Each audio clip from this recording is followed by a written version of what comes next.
যিনি ছিলেন পরিবারে একমাত্র উপার্জনক্ষম ব্যক্তি, তিনি এখন অচল। চলাফেরার শক্তি না থাকায় দিনরাত অঝরে কাঁদেন জোনাব আলী।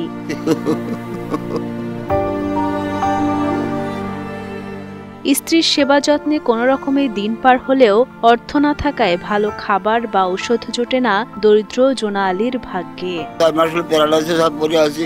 গ্রামের লোক সহযোগিতা করে থাকতে তা হয় না, খাওয়া পেয়ার চলে না।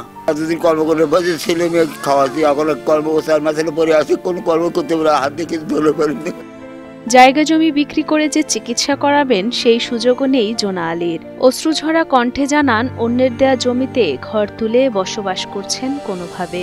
চলাফেরা কোনো গতি নাই, বাপ দাদার কোনো সম্পদ নেই, আমার কোনো সম্পদ নেই, আমার বাড়ির জায়গাও পর্যন্ত নেই, পড়ার জমিতে বাড়ি করে আছি।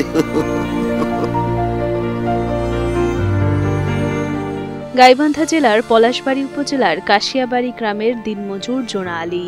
কখনো মাটি কাটার কাজ, কখনো ইট বহন করে যে মজুরি পেতেন তা দিয়েই চালাতেন সংসার। কিন্তু ৬ মাস ধরে প্যারালাইসিসে বাম হাত ও ২ পা অবশ হয়ে যাওয়ায় কাজ করা তো দূরের কথা, অন্যের সাহায্য ছাড়া চলতেও পারেন না তিনি।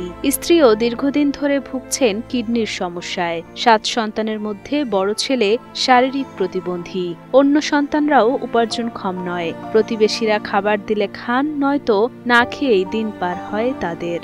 এক সময় ভালোই ছিলেন, কর্মকাজ করে সংসার চালাতো, গরিব মানুষ ছিল কিন্তু সংসার চালাতে পারতো।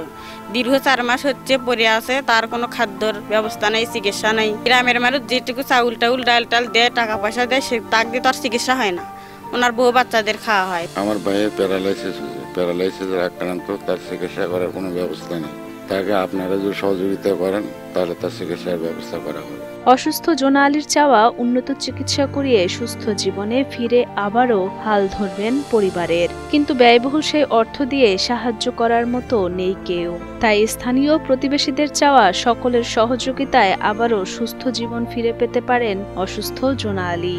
উনি যখন থেকে প্যারালাইসিসে আক্রান্ত হয়েছে তখন পরিবারের আর কি বেহাল দশা আর কি। সমাজের বিত্তমান লোকদের কাছে বা আপনাদের কাছে আকুল আবেদন, যাই কোনো জন্য একটু সাহায্য সহযোগিতা করবেন। আমরা অনেকের থেকে সাহায্য সহযোগিতা নিয়ে আমাদের তামিম মিডিয়ার পক্ষ থেকে তাকে কিছু আর্থিক সহায়তা করছি। তো আসলে এইটুকু সামান্য, এগুলো দিয়ে তার চিকিৎসা সম্ভব না। তো আরও যারা আমাদের দেশের বা বাহিরের যারা বিত্তবান লোক আছে, তারা যদি এই বাবাকে একটু সহযোগিতা করে, তিনি আগের মতো আবার জীবনযাপন করতে পারবেন বা তার যে সংসারটা আছে এটা ভালো মতো চালাইতে পারবেন।